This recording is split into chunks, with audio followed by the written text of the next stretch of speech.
This is our sleep report for my first night successful outdoors on the Clew suspension. Here's the hammock with the underquilt that I slept in last night. I have my husband in here as a model so that I can show you with some weight how things worked here with the Clew suspension. I have the suspension here attached with the aluminum descending ring right through my continuous loop on both sides. And I'm getting pretty good tension here. And this was pretty warm last night. It got well below freezing. You can tug the edges around and it just comes right with you. Here's the head end. This is a better view on both ends. I have the Clew suspension to the aluminum descending ring just right here on the outside. And my husband's a little bit wider in the shoulders than I am, and this was made for me, so that's why it looks like it's not quite covering him all the way. But there's really no gaping here. There's little puckers in between each nettle, but they're sealing up. By the time I put my finger in there, that's sealed up. Here on the sides, you can see that the quilt is just tensioned right up around them. Do you feel snug, honey? Mm-hmm. It's just snug up around him. This is his shoulder. Is this your shoulder? It's my arm. Okay, this is his arm. Just snug up around him. And then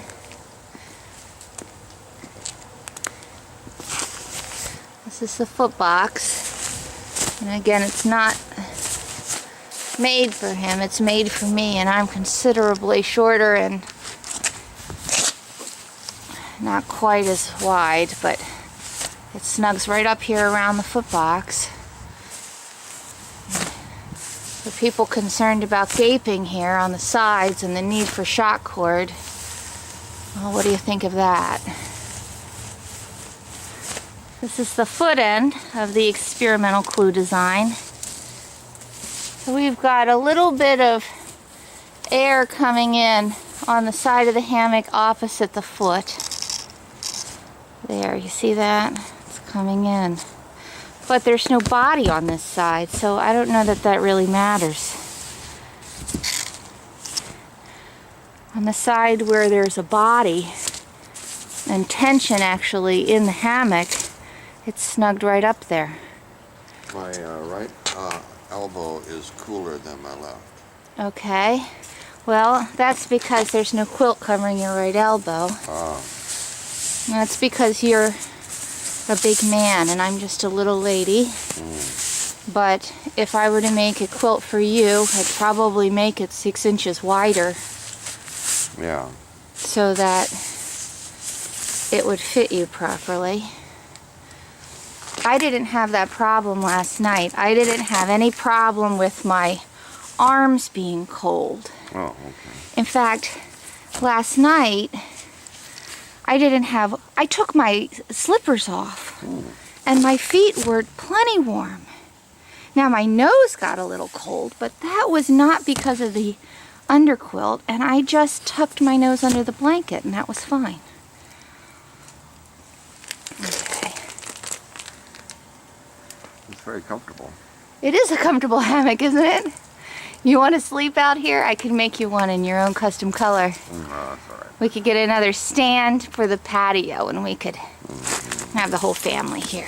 Okay, on this side, let's take a look at this side.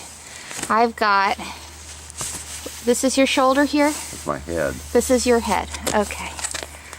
Let's take a look at this side. This is the head. This is your actual head. Right. Then, if you look along the side of the hammock here, I've got tension all around the head end. And then I have tension here. I mean, this is pulled up against you. And it's not ultra tight, it's not digging in.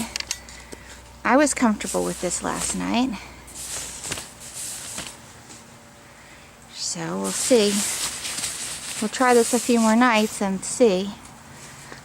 But I think this worked out pretty well. Any thoughts here for the people on Hammock forums? No. All right. Well, this is our sleep report for our first successful night outdoors with the underquilt on the Clew suspension. Okay, check this out. The first night that I slept, or tried to sleep, with this underquilt, I had a terrible night and I ended up going inside. And the reason was because of this. I thought that I didn't have enough length and I was short a few inches in my quilt when I took the measurements, because I didn't realize it needed to be snugged up this tight. And so I put descending ring through some of this fine line here. There's this lash it or zing it. I get these so confused. Anyway, and then I put this little tiny cord lock, and this is the problem. So this caused the fail on the very first night. So what happened was, it's dark, it's late, I get into the hammock, I put my body into the hammock, right? I put my body in, and so there's pressure then placed on the quilt for that initial sitting in, and then that tension is kind of held.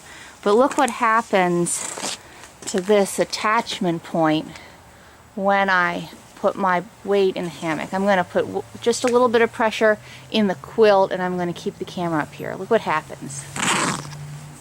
See that? All of a sudden this distance has gotten really long. So I had air coming in down here. I had extra space. So my advice is, when you make one of these, to not use a setup like this. I mean, just don't do that.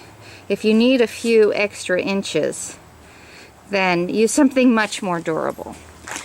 But I took the advice of Hammock forums, and I just put my descending ring right on there and shortened it up a bit, and that solved the problem. That gave me proper tension. And then I actually had a really good night's sleep out here, and I got to sleep under the stars.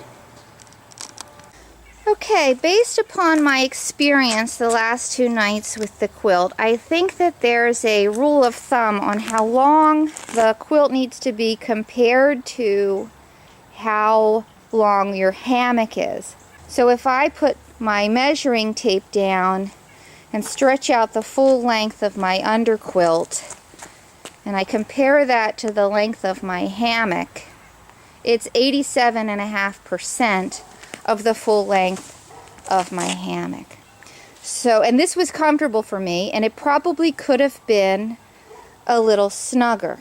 So just to sort of give you an example, if your hammock is 11 feet, and that is 132 inches, then if you multiply that by 0.875, that's 87.5%, then you'd want your underquilt, including the suspension, from the tip of the suspension on one side to the tip on the other side, to be 115.5 inches. And if your hammock is 12 feet, then you are at 144 inches times 0.875, that's 87.5%, you'd want your quilt to be 126 inches. So the 87.5% worked for me. It may need to be tightened up over time as I get some stretching here in my nettles. I don't know if that shot cord is going to stretch out over time. I may need to shorten my nettles, but I felt like the 87.5% was a very good number for me.